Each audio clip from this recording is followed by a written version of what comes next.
morning, everybody, and welcome to Laguna Seca as we take on the latest round in the Radical Esports Cup. This is week 8 of season 2 of 2026, and we bring to you live the 2100 GMT broadcasted split here live on iRacing and RaceSpotTV's YouTube channels. I'm Ewan Leary alongside Joe Gregory here tonight with Ramiro Augustin Cisneros behind the cameras. Joe, good to have you alongside me again. It comes at a point in the season where there's a lot of similar circuits to this one, tight and technical racetracks, and that certainly falls into the category for Laguna Seca as well.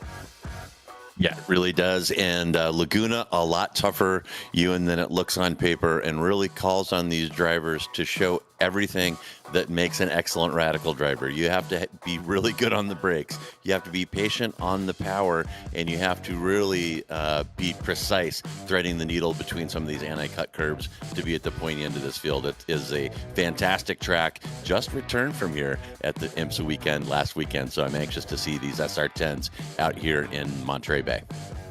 Indeed, going to be an exciting watch tonight. As I say, it comes at a point in the season where we've got this type of racetrack really week after week after week, or at least we have since VIR. That was on the 17th of April.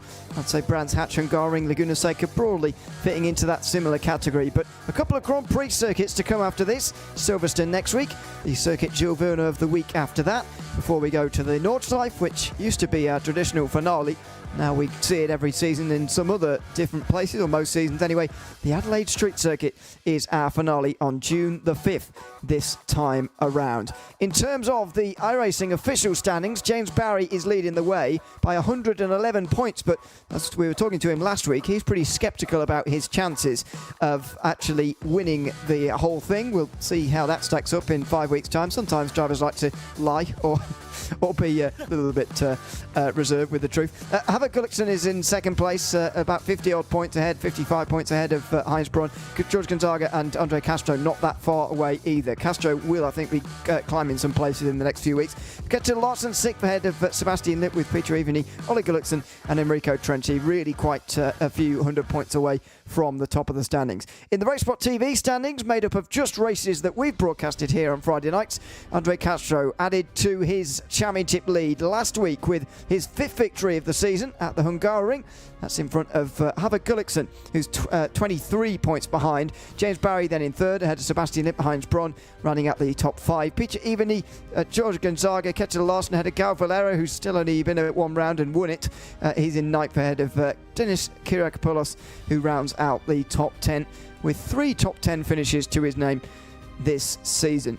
Just after 8 o'clock in the morning here on the 9th of May, tomorrow's date, so around this time of year, but early in the morning. So like much of these races are indeed in the Radical Esports Cup, so no scorching temperatures. It is sometimes something to worry about round here, JL, the scorching temperatures, because you can see the sandy, the side of the racetrack, that doesn't come out of nothing. It is a very warm place sometimes, but we're racing early enough in the morning, as most of these Radical Esports Cup races tend to be, for that not to be a problem. And it really is just the layout that I think these guys have got to be ultra focused on to tackle here tonight. Yeah, too right. And as you say, the drivers typically get a break on the track temperatures out here, but you saw that humidity above 70, a little on the high side here with that marine layer breathing in and out of Monterey Bay. So that can tend to make it a little bit greasy out here.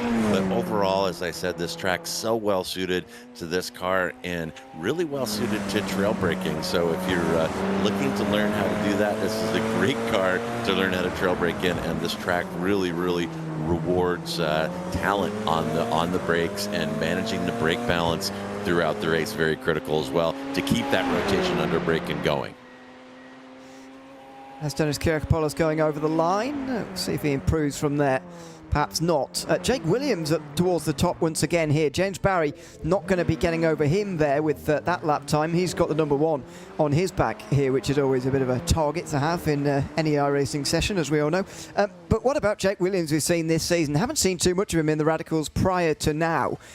But I mean, what a season he's had in terms of making a bit of a noise and making ripples in the Radical races. He's not yet in the top 10 in our standings, really waiting for that breakthrough race. He did get a podium at Brands Hatch. Will tonight be his night, I wonder? He takes the pole here at Laguna Seca by 29 thousandths of a second ahead of James Barry, with Howard Gullickson and Peter Eveny on row 2. Rafa Blanco is in 5th, ahead of a great performance from Jarrett Dunkovic in 6th. George Gonzaga and Ketil Larson on row 4 in front of Dennis Kiriakopoulos and Robert Woodward, who's inside the top 10 here. Paki Caruso's 11th in front of Chris Wetz.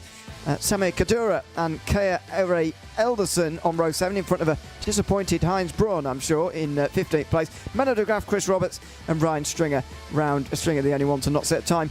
They round out the field. Yeah, what a performance from Jake Williams. Pole position here tonight at Laguna Seca. Let's see if he can convert it to what would be a fantastic race victory for him. Yeah, it'd be very interesting to see what Jake does this time. And I note that Andre Castro not on the grid, and Jake might have been looking forward to some more quality time with Andre after that incident at Spa. Just to stir the pot. Sure, yeah. I'm not sure Castro described it as quality time. I can't remember what he said. Yes, that was an exciting race, to say the least. This race, I get the feeling, is going to be slightly different to that, not least because Castro is not here today, as you say. Unfortunately, I don't know where he is, actually. He told us last week. I think he's doing wherever TC America are this weekend. I think he is doing that instead. I forget where he said he was, though, in somewhere in America, but that doesn't narrow it down. He's doing TC America somewhere in the world, so there you go. But it is Jake Williams here today, and he is on the pole as well. What an opportunity for him. Let's see if he can go on and win it. What a performance that would be as the lights go on here at Laguna Seca. We're ready for racing again. Green light, and what a great start that is from 3rd for Gullickson. He's going to be boxed in there a little bit on the inside line. Where does he go? Oh, he switches from one side to the other. He gets past Barry and then switches to the outside. Almost 3 wide coming in towards turn 1, but Williams able to hold on to the lead. Barry's forced to fight with Peter Eveny for 3rd place. He can't even hold on to a top 3, can he, Barry? Oh, he has just got up in front there of Peter Eveny. He has held a top 3 position at least, but it wasn't a good launch off the line from him. It was a great one for Howard Gullickson, though, who's up into 2nd position. Yeah, great work there by Gullickson. These cars do have manual clutches. The drivers you see at the point end of this field have their bite points and everything set to get them off the line. No traction control, ice cold tires, so it can be tricky to get them moving, but a great effort there by Gullickson, and that will put him behind Jake Williams with a pretty a gap beginning to grow here already. It's already 4 tenths. Oh, goodness me! A huge accident over the top of the hill, and Ketil Larson's involved. It's at the corkscrew as you double back on yourself there. Someone's come unstuck before the braking zone and careered into a driver further up the field. That is disastrous. We'll have a look and try and unpick what happened in a few moments' time, but that was massive. Ketil Larson's definitely involved in dropping down the field very quickly. Here comes Dunkovic, meantime, on Peter Eveny. He had a good start initially, Peter Eveny, but now Dunkovic is on his way through, and he's into the top 4 now. Jarrett Dunkovic with a brilliant start. He is up positions, but he's gone wide, very wide at the hairpin. Even he gets that position back, and Rafa Blanco gets through on him as well. Yeah, I see Dunkovic dropping a couple of spots there as well. So a lot of shuffling here early, only lap 2. Tires not completely up to temp. And, you know, when you're in heavy traffic like this, you know that your grip isn't as good as it's going to be later, but you also know that you're in very tight traffic that's going to spread out throughout the course of the race. Can be an opportunity, and we're seeing some movers and shakers here, and dying to see what happened to Larson. That was a big accident, and I have a funny feeling that Caruso may have been involved in that as well, as we watch him go up the hill. So, how does this actually even happen? Caruso's on. Oh no, he's just got the. Wow! So there wasn't even any contact before he got on the brakes there. He just got that wrong. And on the inside, I mean, it's a helpless feeling when you know you've broken too late and you know you're going to hit someone. It's a helpless feeling, but that doesn't do much for Larson, who's in the pit lane now and will be for some time. I mean, nobody to blame other than Caruso really there, and it's a shame because it was just an honest mistake. There wasn't any contact which forced him into Larson or whatever, just an honest mistake, but with massive consequences. Yeah, probably the second toughest area on the track. I'm going to say that turn 6, that left-hander up the hill, is the hardest corner, but that braking zone, entering into the corkscrew, you're applying maximum brake pressure, then you've got to release pressure over the crest as the car gets light. Caruso, the minute the lockup starts in these cars, you know it's over, and Caruso became a passenger at that point. So very, very easy mistake to make. Even watched a few pros do it over the last weekend. Very tough spot. Yeah, indeed. It's a difficult part of the racetrack, that run through turn 6, and then on your way through the rail straight towards the corkscrew. It's certainly the most famous section of corners on this racetrack, no doubt about that. The plunge downhill. On board with Gonzaga as he comes through that. Just in behind Jack Dunkovic, the only American on home soil here tonight in this field. Mostly other Europeans, apart from Rafa Blanco.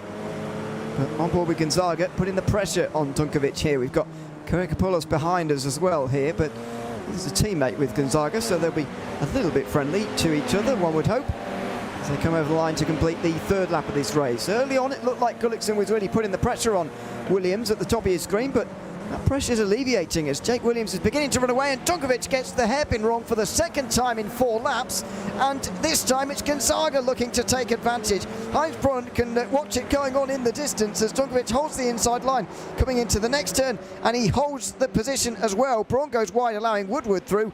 It's all happening. It looks like the braking zone for the hairpin is proving to be one of the more difficult corners on this racetrack for this field.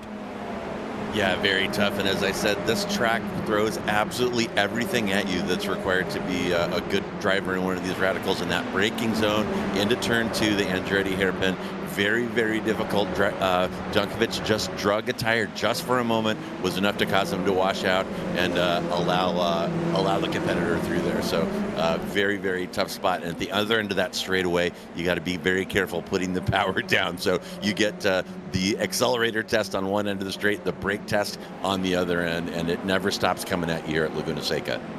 No, it doesn't. It is. It's pretty relentless round here. Over the start-finish line again for lap 4. Now, can Jack Dunkovic get it right this time, coming in towards the hairpin? Because, as I say, 2 out of 4, he's gone wide so far. Cost him 2 places on one occasion, and on the previous, well, one of those 4 occasions, it was the opening lap, so it was a little bit of a different scenario. But there we go. He's got it down now towards the apex, and that was nicely done as he holds off Gonzaga and Kirikopoulos. You know, we've seen him in many radical sim racing in the past, whether it be in the America's Championship, which is on some Sunday nights on RaceSpotTV, or whether it be here in the Radical Esports Cup on Friday nights. I would say Dunkovic is maybe slightly ahead of where he normally is in terms of field. I mean, look at his number as well in terms of his iRacing standing as well. He's certainly advanced to where he should be, but this is a good result for him at the moment, holding on to 6th position and keeping Gonzaga and Kirikopoulos behind him as well is no mean feat. So it's been a good start to the race for him, even despite those couple of errors. Yeah, Dunkovic looking very good here and getting his seat time in. That America's Championship race will be this Sunday here at Laguna Seca, so keep an eye on RaceSpot for that. If you enjoy this radical race, we'll have a couple more for you out here on Sunday. And as I said, yeah, Jarrett getting his seat time in and looking good, driving pretty deep into this very, very high I-rated field. So cheers to him for that. Yeah, double header of radical sim racing races this weekend in the European and America Series. European racing starting at 9 o'clock Central European time. That's 8 in the UK and 3 in the East Coast of America. And just about 3 hours after that broadcast finishes, we'll be live with the America's Championship for those of you a little bit further in the Western Hemisphere. Maybe a bit friendlier of a time on Sunday evening. Yeah, unusual to have a double header, but that's what we've got coming up on Sunday night. Most of these drivers will be participating indeed as well, so we'll see some familiar names. Here's Gullickson on the bottom of your screen. Now, over a second behind Jake Williams, who's running away with the race. James Barry in 3rd, just in behind. Putting that pressure on for now, and on the top of your screen, Dunkovic holding on as well. So now we're starting to settle in, and this is where, you know, Laguna Seca, for all its technical challenge when you're a driver, this is where it can be a little bit of a difficult watch, because it can be very difficult to actually make a pass as well. But both of these 2 drivers in behind on the inner racing team are working on this move at the moment. Yeah, and there are not a lot of opportunities out here. Laguna Seca really about getting into a rhythm, applying pressure, and pouncing on mistakes, obviously, with the exception of right here, as we watch Gullickson get pressured a little bit behind, from behind by Barry. Barry's got that gap down to about 3/10, and oof, and the battle continues. That is, my goodness, Dunkovic and Gonzaga, I think there. Yeah. Gonzaga going down the inside. It was a very narrow line there as Dunkovic sort of pulled it over, but he did leave a car's width on the inside, which Gonzaga rather took on the inside briefly. Dunkovic able to hold on though, and in a poor exit off of the turn, Gonzaga actually passed by Kyriakopoulos as well. So Dunkovic with a new driver to defend from, and this is always a difficult scenario to be in if you're Dunkovic here, because you're defending off two drivers. There's Gonzaga sort of tied up on the inside. Is there going to be contact?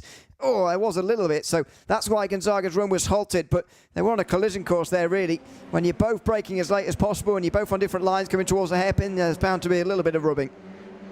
Yeah, some great camera work there by Ramiro, our producer. You saw that side-to-side contact. You saw the quick hands there by Gonzaga to catch that slide and save that one. That one could have been much, much worse. But from George's perspective, let his teammate Denis through. And as you said, now it is Denis Kyriakopoulos that's going to try Dunkovic. And as we look back up front to Gullickson and James Barry, and you know Jake Williams is enjoying seeing these two pressure one another as he extends his gap further, 1.4 this time around for Williams up front.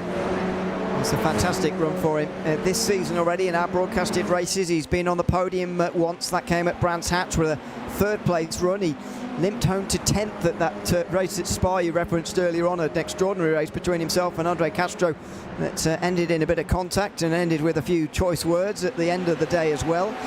But those two have been kept separate since then. In these Friday nights, at least as far as winning battles are concerned. On that day at Brands Hatch, Andre Castro wasn't here either, so he has had sporadic appearances so far this season, Castro, but he's still going to be leading the RaceSpotTV standings at the end of this round, even as it is right now, because Gullickson wouldn't be gaining quite enough points, although he would be getting a little bit closer to Castro in our standings. Gullickson and Barry pass another lap car there. There's a couple of them now. R.A. Elderson and Ketil Larsen still running, despite being at least a lap down each. Menodograph, Paki Caruso and Sami Kadura all seem to be out of the race. On board with Gonzaga, on the way towards the hairpin. Is there going to be a dive? He looked like he was approaching, and he wanted to go for a big move down the inside. He has made one, and he's made it work as well. So Gonzaga returns to 7th after that small error that put him back behind Kyriakopoulos. He's back ahead of his teammate now with a daring late braking maneuver. Yeah, that was tough stuff by George there. Braking downhill right there. Remember, these cars, no anti-lock brake, so takes a lot of bravery, and you saw the respect and good car control between those two drivers as they went through the Andretti hairpin side by side. But George now has his sights on Dunkovic in that gap, about 5/10, as Dunkovic appearing to be the gap or the cork in the bottle right now. He's got about 3 seconds between Dunkovic ahead to Blanco and P5. Menodograp's back in the race, by the way, but unfortunately this is the trouble that saw him out of the race. That's contact with R.A. Elderson, who's also dropped a lap since the incident. They both had to go into pit lane for repairs. So Elderson was in there for a minute and a half, sorry. De Graaf for 3 minutes. De Graaf's 3 laps down, Elderson 2 down. Ketil Larsen up to 2.5 minutes in the pit lane is 2 laps down. There's Elderson struggling back with the damage. Gullickson on the defensive then, into the Andretti hairpin with James Barry right behind him. The pressure really now getting to him and really allowing Jake Williams to run away with this race. But the debate as to who's going to finish in second place is raging on and will continue too. Yeah, it'll be very interesting to see what Barry does here. We've been watching him over many seasons here in the Radical Esports Cup. And one thing I've noticed about Barry, he's always had the racecraft, the patience, and the intelligence on track, but the aggression from Barry has been creeping up a little bit as he gets a little more serious about defending his past titles. And it'll be interesting to see where he decides to attack. Will he make a move here at the top of the corkscrew? Will he make that dive into turn 2 or turn 3 rather? It'll be interesting to see. Plenty of time left for Barry to make something happen here. There is. That is one thing he absolutely has on his side. 8 laps remaining. Very much in his favour. Gullickson will be wishing these laps away at the moment, as these two big rivals for the iRacing standings as well, by the way, go into battle.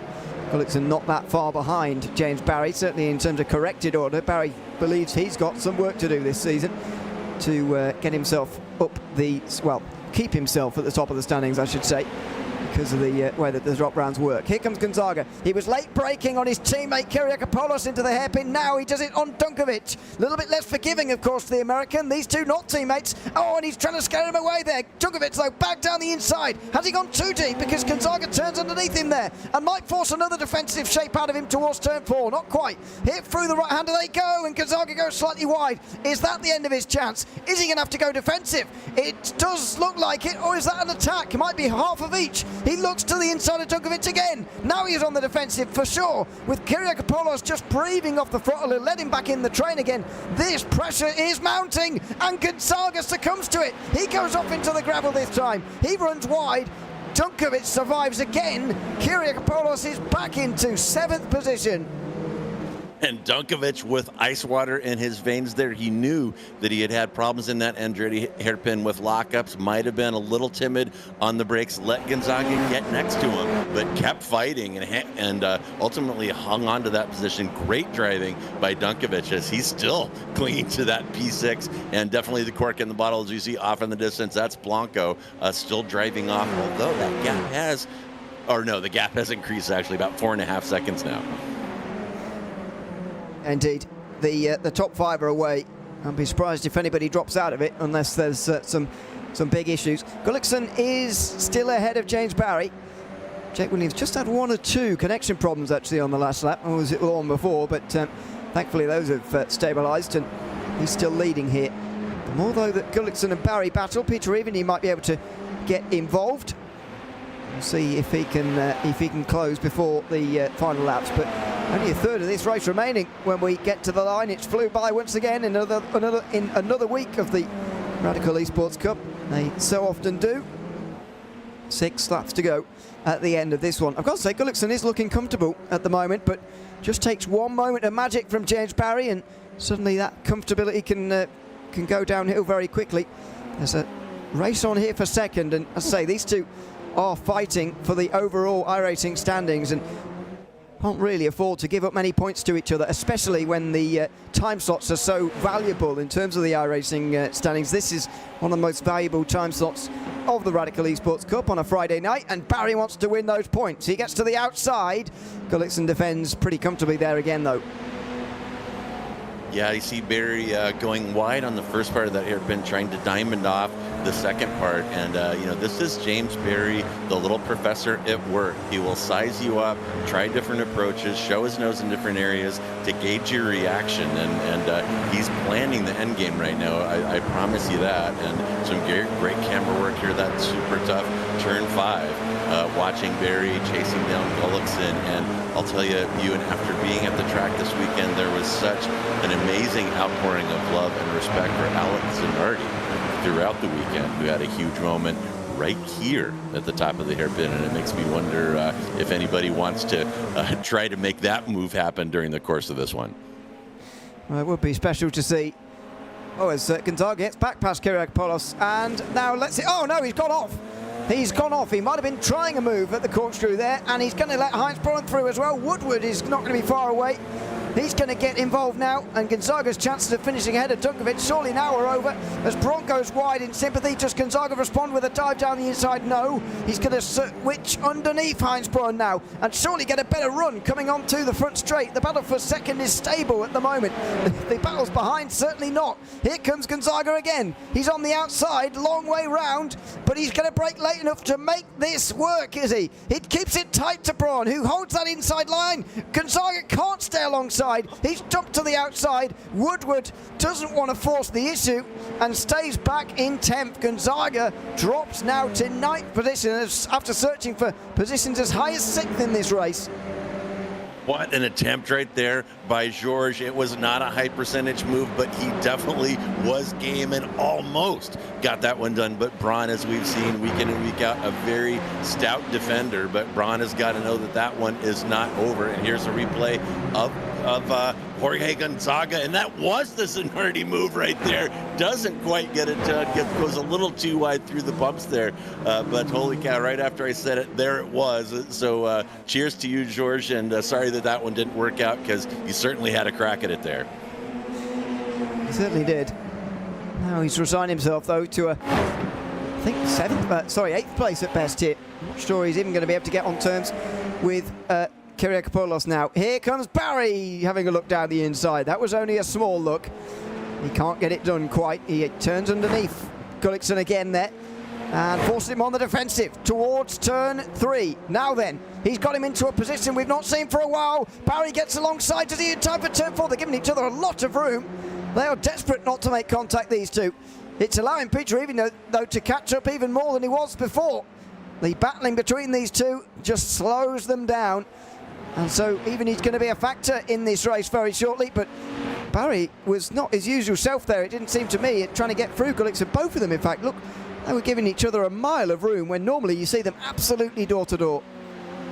Yeah, they absolutely are. Gullikson, though, I'm going to say is going pretty defensive on a lot of these corners. Barry definitely influencing his line selection and what that does to you. And even if you don't get the pass done, if you force those shallow entries, that's going to put more heat in Gullikson tires than Barry, and that could give Barry a grip advantage down the stretch when it really matters. And there's Barry with his nose inside again. Oh my goodness, and this is reminiscent of Porsche versus Acura Sunday afternoon.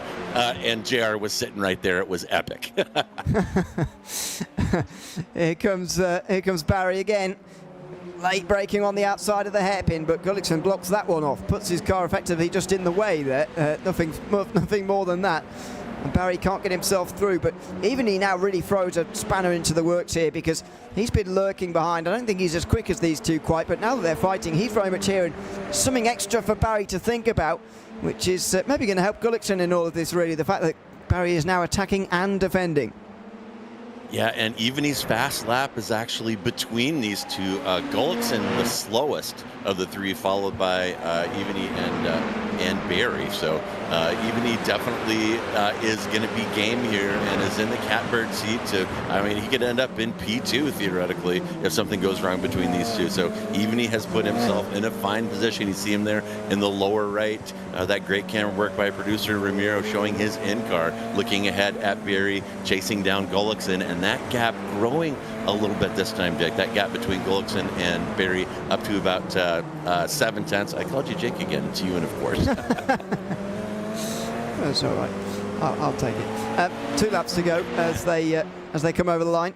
Jake Williams has got this out front, but who has got second? Well, one of these three, you'd think, but in which order are they going to finish? Heinz Braun, George Gonzaga and Robert Woodward are not that far apart either on the run down towards turn 1. Gonzaga hasn't been this close for a while, and he's on the inside again. This is almost what he did to Dunkovic earlier, but this time Heinz Braun makes an error. He's off into the grass and the sand in the outside of the corner. He is gone from the top 10. That was Gonzaga effectively forcing that error. Heinz Braun, looking in the mirrors instead of looking for his braking marker, goes deep and drops to 11th. Yeah, I think that one caught Heinz by surprise, forced him to take a very shallow entry, and obviously too fast to take that shallow entry into the hairpin, and off he goes into the dirt, and that's going to cost him. So, you know, like we were talking about, maybe not a huge passing track, but definitely a track where you can apply psychological pressure from behind, force the air, and George caused Heinz to go off right there into the dirt. Absolutely. And drops outside the top 10, does Heinz Braun with it. White flag will be getting readied at the moment. As James Barry is getting further and further away from Gullikson. Jake Williams is getting further and further away from the rest of this field. It's going to be his first win on Friday nights here in the Radical Esports Cup. And a brilliant victory it's going to be for him as well. Looks like Gullikson's going to hang on to second place, I say. James Barry just dropping away at the end here. And Peter Evany with a 4th position. But what a great drive from Jake Williams. Haven't been able to speak about him too much in the race. But yeah, a brilliant first win, surely on its way. Yeah, Williams looking good, and you mentioned it before, Ewan, that this is the pot of gold for the Radical Esports Cup 2100 GMT every Friday. Broadcast on a couple of YouTube channels, and the winner of these races is netting a huge jackpot of season points, and as it is week in and week out. So Jake is definitely going to cash in on this one, and it does look like Barry has kind of given up right now. And look at Ivani starting to reel in James Barry here on the white flag lap. Not enough time left probably to do anything, but Barry has definitely given up on pressuring Havard any further. Looks like it, as out of the final corner will come Jake Williams. He wins at Laguna Seca in the Radical Esports Cup. Week 8 is his first week winning here on Friday evenings, and what a victory it is as well. He gets ahead of Gullikson and Barry and Ivany, who their battle settled towards the line there, as it is actually for 8th position. George Gonzaga holding on nicely ahead of Robert Woodward here by about 3/10 of a second or so. As Jake Williams pulls to a stop, very pleased with his evening indeed. A full load of points for him, and there's the battle over the line for Woodward and Gonzaga. They were entertaining throughout the race as well, but end up finishing in 8th and 9th position. Could have been more for Gonzaga today, in all honesty. But Jake Williams wins in front of that battle between Gullikson, Barry and Ivany. Rafa Blanco rather on his own there, really, towards the end. Top 5 position for him. Jack Dunkovic finishes in 6th. Denis Kyrgiopoulos holds off George Gonzaga, Robert Woodward, and Chris Wetz, who was able to get to the podium, get to the top 10 at the end there with that race finish. Heinz Braun next ahead of Ryan Stringer, we didn't see too much of. He gets to 12th ahead of Chris Roberts. Ketil Larsen dropped 2 laps there in his crash. Mene de Graaf dropped 3. Kai Ere Elderson had another incident after the previous one, drops to 16th. Same Kadura and Paggy Caruso only made a couple of laps. Well, what a great race that was. I'll say sometimes it's difficult to overtake at Laguna Seca, but just feel on occasion that the fact that these cars are a little bit smaller maybe than some others really does help them at a circuit like this, because it makes a narrow circuit like Laguna Seca not feel quite as narrow, but still certainly as challenging. Yeah, and so fast around here, folks. I'm going to beat a dead horse, but this Radical SR10, over 400 horsepower, 1,000 pounds lighter than an MX-5 Cup car, and lap records. We saw almost these Walt Williams get into the 116s. That would be 3 seconds faster than the current GT3 record set last year by a Huracan Evo. So these things are fast, very well suited to this track, and great racing here today. And a shout out to Dunkovic, who's going to get Defender of the Day for taking relentless pressure from numerous drivers throughout that one. I loved seeing him hang on to P6. Yeah, he did do very well indeed. Let's chat to a couple of drivers, though, who were on the podium, starting with Havard Gullikson, who can join us now. Havard, welcome in. Good to have you with us, and congratulations on a second-place run there, because you had to do some defending in that race. Just tell us about the battle between yourself and James Barry, and later the Peter Ivany as well. Yeah, real happy with P2. It was fighting from lap 1. James Barry was really quick, and yeah, we had a really good fight. No problems, no idiot driving, just respect, and yeah, I enjoyed it, although I'm a bit sweaty, but thank you, James, for the good fight. I can imagine, certainly. What about the overall season? Because there's 4 weeks to go now after this one. As we looked at the standings just before we came live here, you're 111 behind James Barry. But as we know, even at this stage in the season, sometimes hard to tell who's going to be where by the end. But what do you make of your chances of the iRacing overall standings this season, and how close you can get to that title, maybe? It's difficult to say. Andre Castro has won all the races he has participated in, I think. So if he will compete in 8 rounds total, he will clearly win. But I think I have maybe a small gap on James, because I think I have 1 round less or something to him. But it's more rounds to go, so we'll try our best and just see. Yeah. Yep. We will indeed. We'll hopefully see you on Sunday night, but if not, then next Friday at Silverstone. Thanks for chatting to us, Havard, as always, and congratulations on second tonight. Thank you. Thanks very much. That is Harvard Gullikson, who finishes in second place here tonight. That's a third podium in a row, by the way, and a fifth in the last 6 weeks. Certainly on a good run. James Barry finishes in third place and also joins us now. James, welcome in. Congratulations on a podium run tonight. Couldn't quite get past Harvard at the end. Tell us about that fight and maybe your frustrations at not being able to get through there throughout the race. Yeah, I mean, not really frustrated. I mean, we were both driving very well and had a really fun battle, and have been having a lot of good battles with him recently. Not only in this series, but in another league that we do in the Radicals, and just been really fun and really respectful fighting.